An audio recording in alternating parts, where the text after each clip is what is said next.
सोचिए, मार्च 2026 चल रहा है और एक क्षेत्रीय टकराव अब उस मोड़ पर आ पहुंचा है जहां से वो पूरी दुनिया को अपनी चपेट में ले सकता है।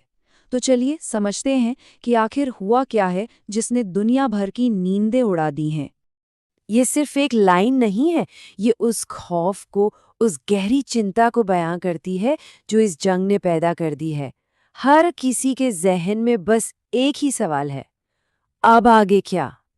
इस पूरे मामले की तह तक जाने के लिए हम इसे 5 अहम हिस्सों में बांटकर देखेंगे।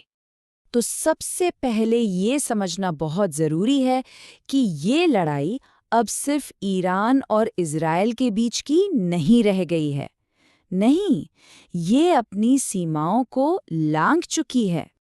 अब देखिए, ये जंग 2 नए और बहुत ही अहम इलाकों में फैल चुकी है। पहला है हिंद महासागर और दूसरा खाड़ी क्षेत्र। और इस फैलाव ने हालात को पहले से कहीं ज़्यादा, आप कह सकते हैं, विस्फोटक बना दिया है। हुआ ये कि हिंद महासागर में एक अमेरिकी सबमरीन ने श्रीलंका के तट के पास ईरान के एक जंगी जहाज IRIS देना को डुबो दिया। ये अमेरिका और ईरान के बीच एक सीधा आमने सामने का टकराव था और इस एक घटना ने जंग की आग में घी डालने का काम किया। और ये सिर्फ एक जहाज का डूबना भर नहीं था, इस एक हमले में 77 सैनिकों की जान चली गई। ये आंकड़ा हमें याद दिलाता है कि इस टकराव की इंसानी कीमत कितनी भारी पड़ रही है। अब ईरान चुप बैठने वाला तो था नहीं, उन्होंने भी जवाबी कार्रवाई की और अपने हमलों का दायरा सीधा खाड़ी के बड़े शहरों तक बढ़ा दिया। दुबई और अबू धाबी जैसे शहर मिसाइलों और ड्रोन्स का निशाना बने। मतलब साफ है, ये जंग अब आम लोगों के दरवाजे पर दस्तक दे चुकी थी। अब बात करते हैं एक दूसरे मोर्चे की, जो बड़ी तेजी से सुलग रहा है। वो है इजराइल लेबनान बॉर्डर, जहां तनाव बिल्कुल उफान पर है। यहाँ हो क्या रहा है? एक तरफ हिजबुल्लाह लेबनान से इजराइल पर मिसाइलें दाग रहा है और फिर जवाब में इजराइल बेरूत और दक्षिणी लेबनान पर जबरदस्त हवाई हमले कर रहा है। ये एक ऐसा खतरनाक चक्र बन गया है जिसकी आग में फौजी और आम लोग दोनों जल रहे हैं। लेकिन किसी भी जंग की सबसे भारी, सबसे दर्दनाक कीमत कौन चुकाता है? हमेशा आम लोग। तो चलिए अब इस लड़ाई के सबसे दुखद पहलू पर नजर डालते हैं कि कैसे आम नागरिकों पर इसका कहर टूट रहा है। ईरान के मिनाब शहर में एक ऐसी भयानक त्रासदी हुई जिसे सुनकर रूह कांप जाए। वहां एक प्राइमरी स्कूल पर हवाई हमला किया गया और जो आंकड़ा सामने आया वो दिल दहला देने वाला है। 160 से ज्यादा बच्चे इस हमले में मारे गए। सोचिए, 160 से ज्यादा बच्चे, ये संख्या ही इस जंग की क्रूरता बताने के लिए काफी है। जाहिर है, स्कूल पर इस हमले के बाद पूरी दुनिया में गुस्सा फूट पड़ा। यूनाइटेड नेशन से लेकर बड़े बड़े मानवाधिकार समूहों तक सबने इसकी जोरदार निंदा की।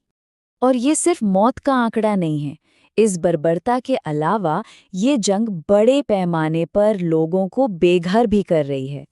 हजारों लोग अपना घर-बार छोड़कर भागने पर मजबूर हो गए हैं। अब जैसे जैसे इस जंग की आग फैल रही है, इसकी लपटें उन विदेशी नागरिकों तक भी पहुंच रही हैं, जो इस इलाके में रहते हैं, काम करते हैं। इसका एक सीधा उदाहरण देखिए। तनाव इतना बढ़ गया कि भारत सरकार को दुबई से अपने 164 नागरिकों को बाहर निकालना पड़ा। ये दिखाता है कि कैसे अब दूसरे देश भी ना चाहते हुए भी इस लड़ाई में खिंचते चले जा रहे हैं। तो सवाल ये है कि वहां रह रहे विदेशियों में इतना डर क्यों है? वजह साफ है। एक तो सैन्य हमले लगातार बढ़ रहे हैं और ऊपर से दुबई में अमेरिकी दूतावास पर हमले जैसी अफवाहें, ये सब मिलकर एक खौफ का माहौल बना रही हैं। और अब आते हैं उस सबसे बड़े सवाल पर जो इस वक्त हर किसी के जहन में कौंध रहा है। क्या ये जो हो रहा है, ये तीसरा विश्व युद्ध है? इस डर के पीछे एक बहुत बड़ी वजह है पैसा, यानी अर्थव्यवस्था। ग्लोबल मार्केट में जो उथल-पुथल मची है, तेल की कीमतें जो आसमान छू रही हैं, ये सब इस डर को और बढ़ा रहे हैं कि कहीं ये लड़ाई पूरी दुनिया को अपनी गिरफ्त में ना ले ले। लेकिन अगर हम तकनीकी तौर पर देखें, तो क्या ये वाकई एक वर्ल्ड वॉर है? देखिए, एक्सपर्ट्स यहाँ एक बहुत ज़रूरी फ़र्क बताते हैं। उनके हिसाब से ये अभी भी एक बहुत बड़ा क्षेत्रीय संघर्ष है, पर वर्ल्ड वॉर नहीं। इसे वर्ल्ड वॉर तब कहा जाएगा जब दुनिया की कई बड़ी महाशक्तियां ऑफिशियल तौर पर सीधे सीधे जंग में कूद पड़े, और ऐसा अभी तक तो नहीं हुआ है। तो आखिर में हम एक बहुत बड़े अनसुलझे सवाल के साथ खड़े हैं। इस जंग का अगला मोड़ क्या होगा? आगे क्या होने वाला है, कोई नहीं जानता और पूरी दुनिया बस अपनी सांसें थामे देख रही है।